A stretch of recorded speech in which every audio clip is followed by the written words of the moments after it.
بسم اللہ الرحمن الرحیم۔ عرش کے ساتھ لٹکی ہوئی تسبیح نماز فجر کے بعد جو پڑھے گا اللہ تعالیٰ اس کا اور وہ اللہ کا دیوانہ ہوگا۔ محترم ناظرین، جنت ایک مکان ہے کہ اللہ تعالیٰ نے ایمان والوں کے لیے بنایا ہے۔ اس میں وہ نعمت مہیا کی ہیں جن کو نہ آنکھوں نے دیکھا، نہ کانوں نے سنا، نہ کسی آدمی کے دل پر ان کا خطرہ گزرا۔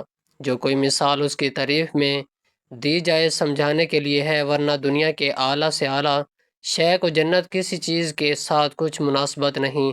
وہاں کی کوئی عورت اگر زمین کی طرف جھانکے تو زمین سے آسمان تک روشن ہو جائے اور خوشبو سے بھر جائے، اور چاند سورج کی روشنی جاتی رہے اور اس کا دوپٹہ دنیا مافیا سے بہتر۔ اور ایک روایت میں یوں ہے کہ اگر حور اپنی ہتھیلی زمین و آسمان کے درمیان نکالے تو اس کے حسن کی وجہ سے خلائق فتنہ میں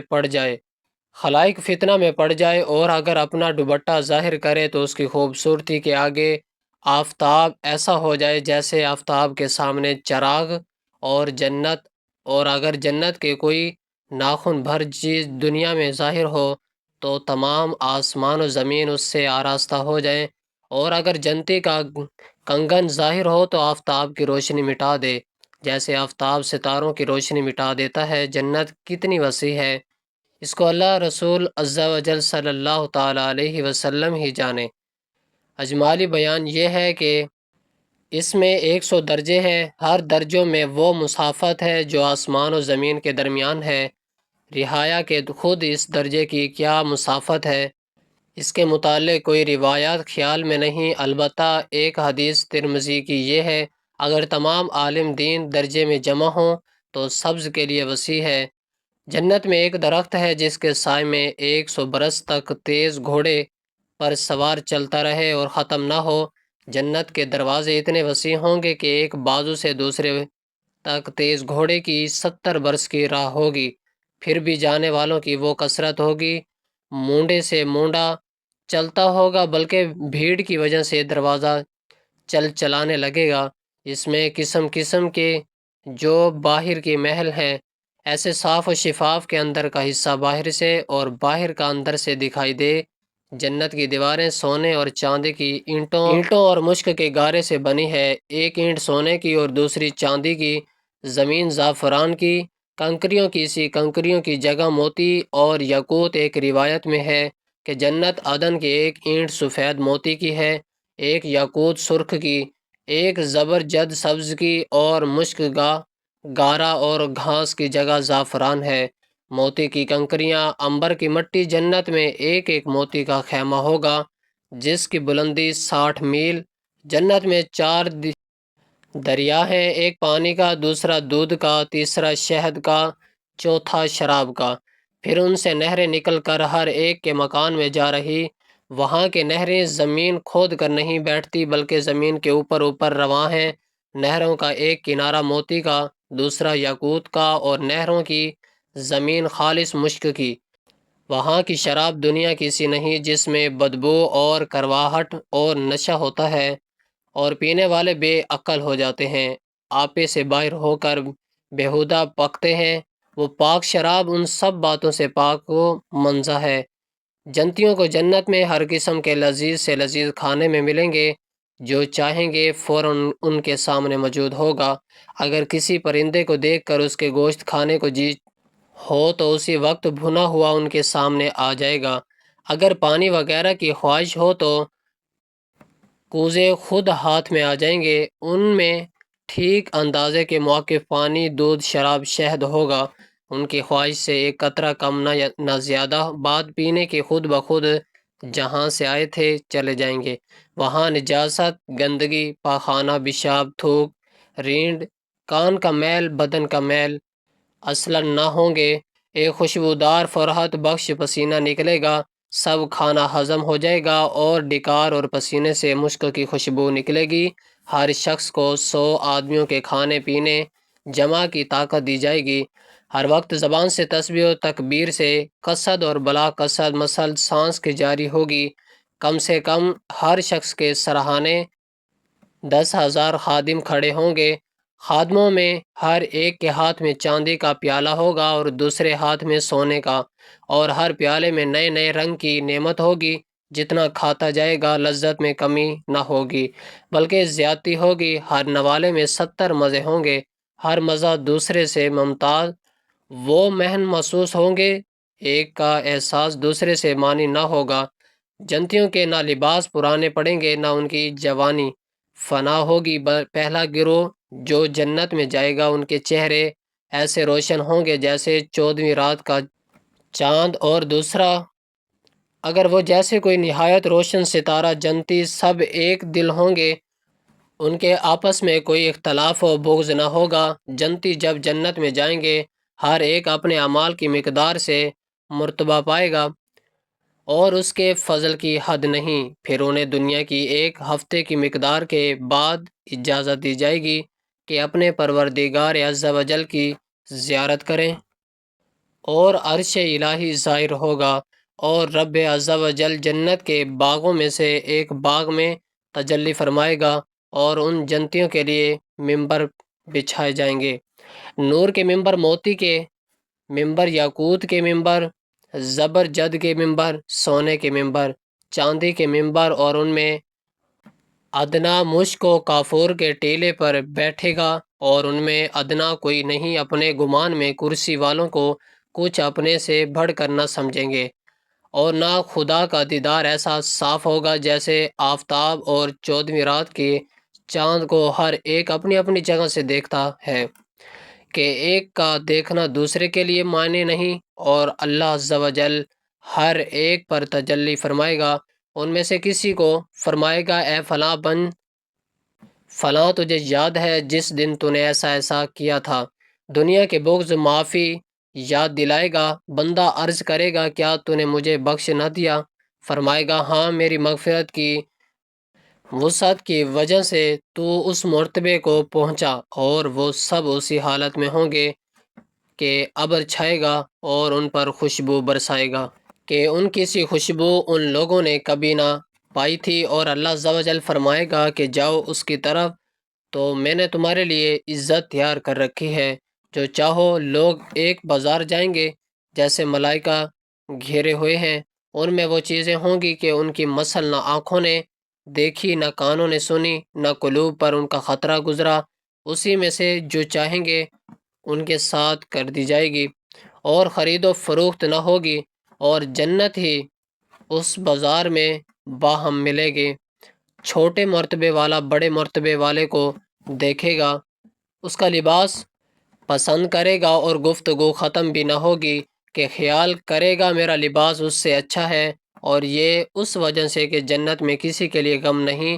پھر وہاں سے اپنے اپنے مکانوں کو واپس آئیں گے، ان کی بیویاں استقبال کریں گی اور مبارکباد دیں گے، بات دے کر کہیں گی کہ آپ واپس ہوئے، اور آپ کا جمال اس سے بہت زیادہ ہے کہ ہمارے پاس سے آپ گئے تھے۔ جواب دیں گے کہ پروردگار جبار کے حضور بیٹھنا ہمیں نصیب ہوا، تو ہمیں ایسا ہی ہو جانا سزاوار تھا۔ جنتی باہم ملنا چاہیں گے تو ایک کا تخت دوسرے کے پاس چلا جائے گا۔ ایک روایت میں ہے کہ ان کے پاس نہایت اعلیٰ درجے کی سواریاں اور گھوڑے لائے جائیں گے، اور ان پر سوار ہو کر جہاں چاہیں گے جائیں گے۔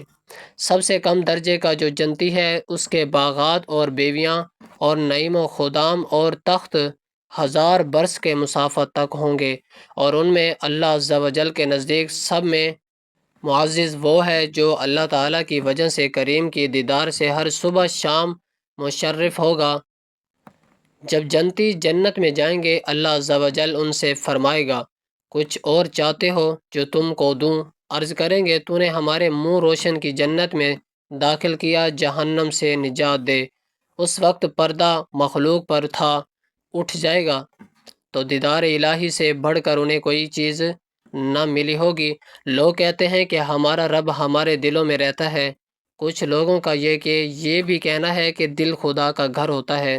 یہ بات بھی بہت سنی ہے کہ جس دل میں ایمان ہو اس میں ہمارا رب بھی ہوگا، مگر جو دل ایمان کی روشنی سے محروم ہو اس میں خالق کیسے آ سکتا ہے؟ مجموعی طور پر جب ہم یہ کہتے ہیں کہ اللہ تعالی ہمارے دلوں میں رہتا ہے، تو اس کا مطلب یہ ہے کہ وہ ہماری نیت، ہمارے ارادوں اور ہماری خواہشات کو دیکھتا ہے۔ جن لوگوں کی نیتیں اور ارادے اچھے ہوں، ان کے دلوں میں نیک تمنائیں ہوں، ان لوگوں کو اللہ رب العزت پسند فرماتا ہے، اور بندے کے اتنے قریب ہونے کو ہی اس بات سے تعبیر کیا گیا کہ اس کے دل میں رب کا ڈیرا یا خالق کا بسیرا ہوتا ہے۔ مگر یہاں ایک اور سوال بھی اہل ایمان کو پریشان کر سکتا ہے، وہ یہ کہ ایک بات تو ثابت ہو گئی کہ اچھے انسان کے دل میں اللہ ہوتا ہے۔ اگر یہ سچ ہے تو پھر جس دل میں ہمارا رب رہتا ہو، اس دل کو تو نہایت صاف ستھرا اور پاکیزہ ہونا چاہیے، اور پاکیزہ ہونا چاہیے۔ یہ کتنی عجیب اور حیرت انگیز بات ہے کہ اتنی بڑی اور عظیم الشان ہستی کسی بھی عام انسان کے دل میں آ جائے، اور گوشت کے اس ننھے منہ سے دھڑکتے لوتھڑے میں نہایت آرام اور آسانی کے ساتھ سما جائے۔ یہ سچ ہے کہ وہ بڑی قدرت والا ہے، ہر چیز پر قادر ہے، جو چاہے کر سکتا ہے۔ اس کی عظیم ہستی سے سب کچھ ممکن ہے۔ مگر یہاں ایک سوال ذہنوں میں یہ ابھرتا ہے کہ کیا ہم اپنے اس عظیم اور بے مثال مہمان کا شان استقبال کرنے کے قابل ہیں کہ ہم نے اپنے دل میں آنے والے اس مہمان کا احترام میں اپنے دل کو پاک و صاف بھی کیا ہے یا نہیں؟ ایسا بظاہر تو نظر نہیں آتا، کیونکہ ہم جیسے گنہگار جو لمحہ لمحہ اپنے رب کی نافرمانی کرتے ہیں، اس کے حکم کی عدلی کرتے ہیں، اس کے ہدایات و تعلیمات کو یکسر نظر انداز کرتے ہیں کہ ہم اس قابل ہیں کہ وہ ہم سے راضی ہو اور ہمارے دل میں مہمان بن جائے۔ ایسا ممکن ہی نہیں ہے، کیونکہ اس لیے کہ پہلے آنے والے مقدس ہستی کی حیثیت اور شان کے مطابق مہمان خانے دل کی مکمل طہیر ہونی چاہیے۔ لیکن جس دل میں گناہ سے پیار اور دنیا سے رغبت، وہ دل اللہ کا مسکن کیسے بن سکتا ہے کہ ہمارے دل اس قابل ہیں کہ ان میں وہ ذات پاک مہمان بن سکے؟ ہم دنیا میں دیکھتے ہیں کہ جب ہمارے گھر یا دفتر میں کوئی مہمان آ رہا ہوتا ہے تو ہم اس کے مرتبے اور شان کے اعتبار سے اس جگہ کی خوب اچھی طرح صفائی ستھرائی کراتے ہیں، وہاں گندگی کا ذرہ بھی باقی نہیں چھوڑتے، اس جگہ کو سجاتے سنوارتے ہیں اور ہر طرح سے اس قابل کرتے ہیں کہ اس جگہ بیٹھ کر کھانے والا مہمان خوشی اور راحت محسوس کرے۔ دنیا میں ہم اپنے گھر آنے والی شخصیت کے مقام و مرتبے کے اعتبار سے اور اس کے ساتھ دل و وابستگی کے اعتبار سے ہی اس مقام کی خوب اچھی طرح صفائی کراتے ہیں جہاں آپ نے معزز مہمان کو بٹھانا ہوتا ہے۔ لیکن جب باری تعالیٰ آپ کا مہمان ہو تو کیا آپ نے اس کی صفائی ستھرائی کا اہتمام، اس کے شان کیا ہے؟ کیا اس میں مذکورہ معیار کا خیال رکھا گیا ہے یا نہیں؟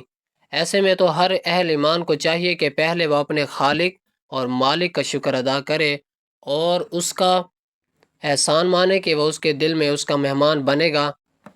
اعزاز محمد فرما رہا ہے، اس کے بعد آپ نے دل اور اپنے روح کا اچھی طرح تجزیہ کریں، کیونکہ جو ہستی اس دل میں جاگزی ہوں گی، اس کی شان اور احترام کا تقاضا ہے کہ اسے بالکل پاک و صاف کر دیا جائے، اس میں سے ہر خرابی، ہر نقص، ہر غلاظت اور ہر طرح کی گندگی کو نکال کر باہر پھینک دیا جائے۔ روحانی پاکیزگی کے پانی کے اس دل کو خوب اچھی طرح دھویا جائے، اور پھر سچ اور حق کے عبرت سے اسے معطر کیا جائے، تاکہ اس میں جھوٹ، فریب، دغا غازی، اللہ کی نافرمانی اور کسی بھی قسم کی خرابی کی بو نہ آنے پائے۔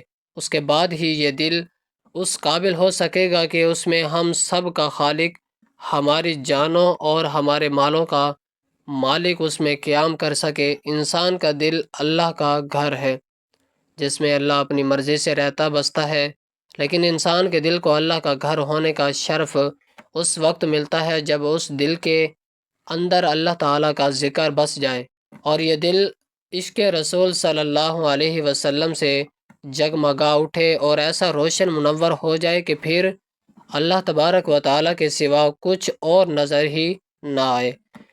دلوں میں ہم وقت اللہ کی یاد اور اس کا ذکر ہو اور اس میں رسول کریم صلی اللہ علیہ وسلم کی محبت بسی ہوئی ہو۔ بس مومن کی یہی آرزو ہونی چاہیے اہل ایمان کے دلوں میں بار بار یہ خواہش انگرائٹیاں لیتی ہے کہ کسی طرح ہمارا رب ہم سے راضی ہو جائے اور وہ ہمیں اپنے فرما بردار بندوں میں شامل کر لے۔ اس کے بعد کوئی شریعہ برائی ہمارے نزدیک آنے کا تصور بھی نہیں کر سکتی، کیونکہ ہمارا رب ہمارے ساتھ ہوتا ہے۔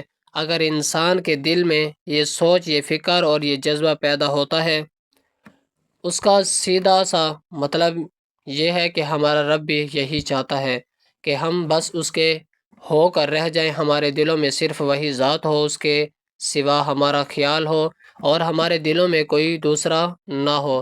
ہماری فکر اور سوچ ایک اللہ سے شروع ہو کر اسی ایک اللہ پر ختم ہو۔ اگر ہمارے دل میں یہ جذبہ پیدا ہو گیا تو سمجھ لیں کہ وہ ہم سے راضی ہے۔ جب بھی تو اسی کی توفیق سے ہم اس کے خیالوں میں گم ہو گئے ہیں، اور اللہ تبارک و تعالی سے تعلق کی لذت کی بات ہی کچھ اور ہے۔ شاید اس لیے ایسے انسان کا پورا جسم اور اس کا کارواں رواں چیخ چیخ کر کہتا ہے کہ میرے آقا اور مالک میرے دل میں رہتا ہے اور میرا مہمان ہے۔ گویا اللہ نے ہی اسے یہ توفیق دی اور اس کے دل میں اپنی موجودگی کا احساس دلا کر یہ حکم دیا کہ اب ہم صرف اسی کے ہو جائیں۔ یہ حقیقت ہے، یہ حقیقت سے سبھی اہل ایمان اچھی طرح واقف ہیں کہ مومن کا دل اللہ کا گھر ہوتا ہے، اور اس کی محبت میں جب دل تڑپتا ہے تو یہ اس بات کا اشارہ ہے کہ اللہ تعالیٰ آپ کے دل میں مہمان بننا چاہتا ہے، جس کے لیے وہ پاک اور صاف ستھرے دل ہی کا انتخاب کرتا ہے۔ اس لیے ہر اہل ایمان کو چاہیے کہ وہ اللہ تعالیٰ کو اپنے دل کا مہمان بنانے کے لیے اس دل کو صاف رکھے اور اپنے گناہوں سے بار بار توبہ کرتا رہے، اپنے دل کو بالکل پاک کر لے۔ مومن کو چاہیے کہ وہ اپنی ہر سوچ اور ہر فکر کو ایمانی جذبے سے معمور کر لے، اپنے مزاج میں استقامت پیدا کرے اور نیکیوں پر پوری مستقل مزاجی کے ساتھ جم جائے۔ اس کے بعد اسے اللہ تعالیٰ کی محبت کا انعام مل سکتا ہے، اور اسی کے نتیجے کے طور پر اس کے دل میں اللہ کا بصیرہ کر سکتا ہے۔ جنہیں اللہ چاہے اور ہدایت دے اور وہ اللہ کے ہو کر رہ جاتے ہیں، اس کے دوست بن جاتے ہیں۔ اللہ تعالیٰ بھی یہی چاہتا ہے کہ ہم صرف اسی کے ہو کر رہیں، کسی اور کو دل میں جگہ نہ دے۔ مومن کا دل اللہ تبارک و تعالیٰ کا گھر ہوتا ہے، اور جب اس کی محبت میں دل تڑپتا ہے تو یہ اس بات کا اشارہ ہے کہ اللہ آپ کے دل میں آنا چاہتا ہے۔ لیکن چونکہ اللہ پاک ہے، اس لیے وہ پاک دل کا ہی انتخاب کرتا ہے اور گناہوں سے پاک قلب کا اپنا مسکن بناتا ہے۔ اس لیے اہل ایمان پر لازم ہو جاتا ہے کہ وہ اللہ کو اپنے دل کا مہمان بنانے کے لیے اپنے دل کو صاف رکھے اور اپنے گناہوں سے مسلسل توبہ کرتا رہے اور اپنے دل کو بالکل پاک و صاف کر لے، تاکہ یہ دل اللہ کے قیام کی شان ہو جائے۔ لیکن شیطان ہمیں راستے سے بھٹکانے کی ہر ممکن کوشش کرتا ہے۔ اس کی تو ہمیشہ یہ کوشش رہی ہے کہ کسی بندے کو اللہ کے قریب نہ جانے دے۔ اس لیے جب کوئی بندہ اللہ کا ہونا چاہتا ہے تو شیطان انسان کی بے جا خواہشات اور اس کے نفس کو استعمال کرتے ہوئے دنیا کو حسین بنا کر اس کے سامنے پیش کر دیتا ہے، جس کے نتیجے میں گناہ اور برائی سے جو نفرت مومن کے دل میں ہونی چاہیے تھی وہ ختم کرنے کی کوشش کرتے ہیں۔ یہ بات ضرور یاد رکھیں کہ جب تک بندہ گناہ کرنا نہیں چھوڑتا، اللہ تعالیٰ کا قرب حاصل نہیں کر سکتا۔ اللہ سبحانہ و تعالیٰ کا ارشاد ہے، میں صبر کرنے والوں کا دوست ہوں اور ٹوٹے دلوں میں رہتا ہوں۔ یہاں اس طرف اشارہ دیا جا رہا ہے کہ اگر انسان ہر موقع پر اللہ کا شکر ادا کرے گا اور اس کی ہر عطا پر اس کے حضور سجدہ شکر ادا کرے گا تو اپنے رب کی رضا پا سکتا ہے، اور جب وہ کسی انسان سے راضی ہو گیا تو اس کا بیڑا پار ہے۔ اوپر کی آیت مبارکہ اللہ رب العزت نے صابرین کو اپنا دوست قرار دیا۔ ظاہر ہے یہ رب العالمین کا اعلان ہے، اس لیے اس پر ایمان رکھنا ہمارا فرض ہے۔ گویا صبر وہ کنجی ہے جس کی مدد سے پروردگار عالم کی دوستی حاصل کی جا سکتی ہے۔ دوسری بات یہ کہی گئی ہے کہ اللہ تعالیٰ ٹوٹے ہوئے دلوں میں رہتا ہے۔ اس کا مطلب یہ ہوا کہ دنیا میں جو انسان دکھی ہے، یہ مسائل کا شکار ہے، وہ خود کو تنہا یا بے یار و مددگار محسوس نہ کرے، کیونکہ خود ہی تو باری تعالیٰ یہ ارشاد فرما رہا ہے کہ وہ ٹوٹے ہوئے دلوں میں رہتا ہے۔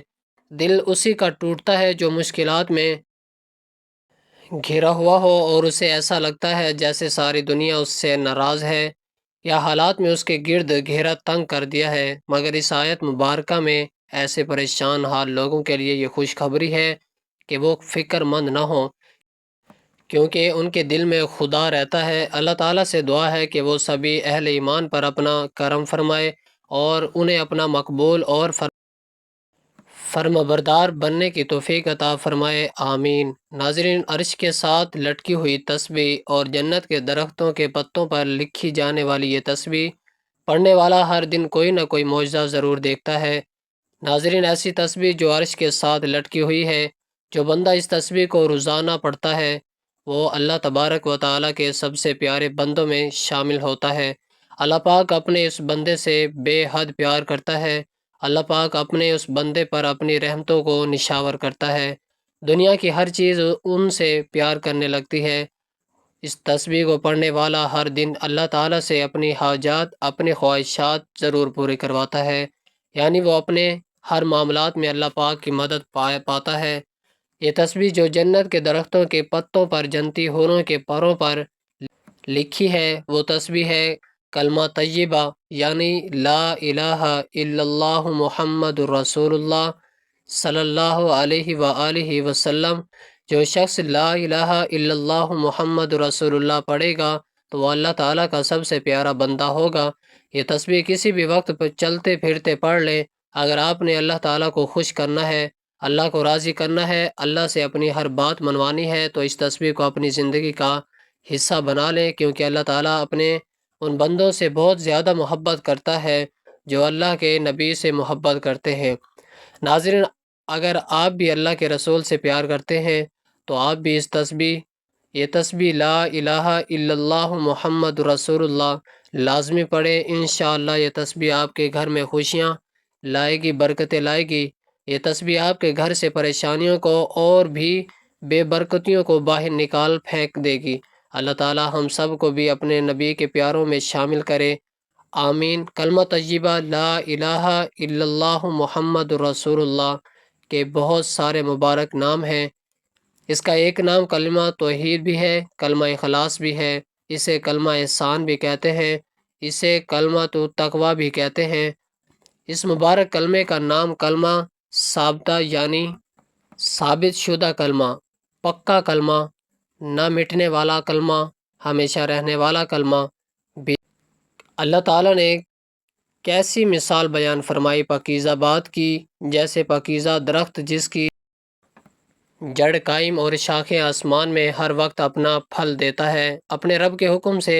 حضرت ابن عباس رضی اللہ تعالیٰ عنہ فرماتے ہیں، اس آیت مبارکہ میں پاکیزہ بات سے مراد لا الہ الا اللہ محمد رسول اللہ ہے، یعنی کلمہ طیبہ وہ پاکیزہ درخت ہے جس کی جڑیں مسلمان کے دل میں ہیں، اس کی شاخیں یعنی مسلمان کی نیکیاں آسمان تک پہنچتی ہیں۔ دوسرے درخت تو ایسے ہیں جو سال میں ایک مرتبہ یا 2 مرتبہ پھل دیتے ہیں، مگر کلمہ طیبہ وہ پاکیزہ کلمہ ہے جو اپنے پڑھنے والے کو ہر لمحے تازہ پھل دیتا ہے۔ کلمہ طیبہ کی برکت سے ہر لمحے مسلمان کو تاکیزگی ملتی ہے، ہر لمحے اس کا ایمان برقرار رہتا ہے، اس کی برکت سے ہر لمحے آدمی اللہ پاک کی رحمتوں کا مستحق بنتا رہتا ہے۔ حضرت نوح علیہ السلام نے اپنے بیٹے کو 2 باتوں کی وصیت فرمائی، ان میں سے ایک بات یہ تھی کہ میں تجھے لا الہ الا اللہ محمد رسول اللہ کا حکم دیتا ہوں۔ پھر اس کی فضیلت بیان فرمائی کہ 7 آسمان اور 7 زمینیں اگر ایک پلڑے میں اور لا الہ الا اللہ محمد رسول اللہ دوسرے پلڑے میں رکھا جائے تو دوسرا پلڑا اس کلمے کی وجہ سے بھاری ہو جائے گا، اور اگر 7 آسمان اور 7 زمینیں ایک بند حلقہ ہوں تو لا الہ الا اللہ محمد رسول اللہ ان کو توڑ دے گا۔ مومن وہ لوگ ہیں جو اللہ اور اس کے رسول صلی اللہ علیہ وسلم پر ایمان لائے اور پھر شک نہیں کیا اور اپنے اموال اور اپنی جانوں سے اللہ کی راہ میں جہاد کیا، یہی لوگ سچے ہیں۔ اس طرح ایک حدیث شریف میں آتا ہے، نبی کریم صلی اللہ علیہ وسلم نے فرمایا، جس نے یہ گواہی دی کہ اللہ کے سوا کوئی معبود نہیں اور محمد میں اللہ کا رسول ہوں، اور پھر اس گواہی میں شک نہیں کیا تو وہ شخص جنت میں داخل ہوگا۔ ناظرین، اگر آپ کو یہ ویڈیو اچھی لگی ہے تو لائک کریں، شیئر کریں اور اپنے رائے کا اظہار کمنٹ میں ضرور شیئر کریں۔ اللہ تعالی ہم سب کا حامی و ناصر ہو۔ جزاک اللہ۔